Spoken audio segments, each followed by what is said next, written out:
നമസ്കാരം. Raf talk ഫുട്ബോളിലേക്ക് എവർക്കും സ്വാഗതം. ഫിഫ വേൾഡ് കപ്പിൻ്റെ ഫൈനൽ മത്സരത്തിൽ അർജൻറ്റീനയും സ്പെയിനും തമ്മിൽ ഞായറാഴ്ച രാത്രി ഏറ്റുമുട്ടാൻ പോവുകയാണല്ലോ. എന്ന് പറഞ്ഞാൽ നമുക്ക് ഇന്ത്യൻ സമയം തിങ്കളാഴ്ച പുലർച്ചെ 12:30 കളി.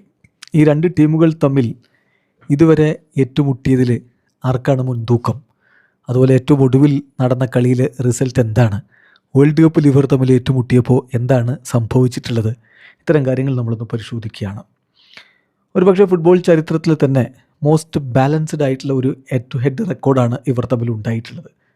എന്ന് പറഞ്ഞാൽ രണ്ട് ടീമുകൾ തമ്മിൽ 14 തവണ ഏറ്റുമുട്ടിയപ്പോൾ അർജൻറ്റീന 6 മത്സരങ്ങൾ വിജയിച്ചു, സ്പെയിനും 6 മത്സരങ്ങൾ വിജയിച്ചു. 2 കളികൾ സമനിലയിൽ അവസാനിച്ചു. വേൾഡ് കപ്പിൽ ഇവർ തമ്മിൽ ഒരേ ഒരു തവണ മാത്രമേ ഏറ്റുമുട്ടിയിട്ടുള്ളൂ.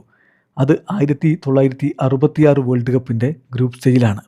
അന്ന് അർജൻറ്റീന 2-1 വിജയിക്കുകയായിരുന്നു. അതാണ് വേൾഡ് കപ്പിലെ കളിയുടെ കണക്കിൽ മുൻതൂക്കം അർജൻറ്റീനക്കാണ് 2-1. ഏറ്റവും ഒടുവിൽ ഇവർ ഏറ്റുമുട്ടുന്നത് 2018 ഒരു ഫ്രണ്ട്ലി മത്സരത്തിൽ.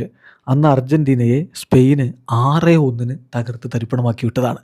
ചുരുക്കി പറഞ്ഞാൽ ഏറ്റവും ഒടുവിൽ ഇവർ ഏറ്റുമുട്ടിയിട്ട് വർഷങ്ങളായി, ഒരു 8 വർഷക്കാലമായി എന്നർത്ഥം. 2018 വേൾഡ് കപ്പിന് മുമ്പായിരുന്നു ആ ഒരു ഏറ്റുമുട്ടൽ. അപ്പോൾ അത് വെച്ചുകൊണ്ട് നമുക്ക് ഈ കളി എന്താകും എന്ന് പറയാൻ പറ്റില്ല.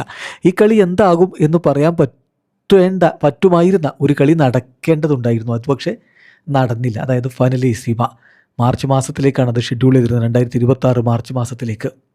രണ്ട് ടീമുകളും അവരവരുടെ കോണ്ടിനെൻറ്റിലെ ചാമ്പ്യന്മാരാണല്ലോ. കോപ്പ അമേരിക്ക 2024 അർജൻറ്റീന വിജയിച്ചപ്പോൾ സ്പെയിന് യൂറോ കപ്പ് 2024 വിജയിച്ചിരുന്നു. സോ കോൺമെബോളിൻ്റെയും യുവേഫയുടെയും സംയുക്ത സംരംഭമായ ഫൈനലിസിമ പോരാട്ടം മാർച്ച് മാസത്തിൽ ഡേറ്റും വെന്യൂവും ഒക്കെ ഫിക്സ് ചെയ്തതായിരുന്നു ഖത്തറിൽ വെച്ച്. പക്ഷേ മിഡിൽ ഈസ്റ്റിലെ യുദ്ധം ആരംഭിച്ചപ്പോൾ ആ കളി അങ്ങ് ക്യാൻസലായിപ്പോയി. അതുകൊണ്ട് അതിൻ്റെ ബേസിൽ നമുക്കിപ്പോൾ ഒരു വിലയിരുത്തൽ നടത്താൻ സാധ്യമല്ല എന്നുള്ളതാണ് യാഥാർത്ഥ്യം. മുൻതൂക്കമാർക്ക് എന്ന് ചോദിച്ചാൽ ഈക്വലാണ്. പക്ഷേ വേൾഡ് കപ്പിൻ്റെ മാത്രം കണക്ക് നമ്മൾ നോക്കുകയാണെങ്കിൽ അർജൻറ്റീനക്കാണ് മുൻതൂക്കം.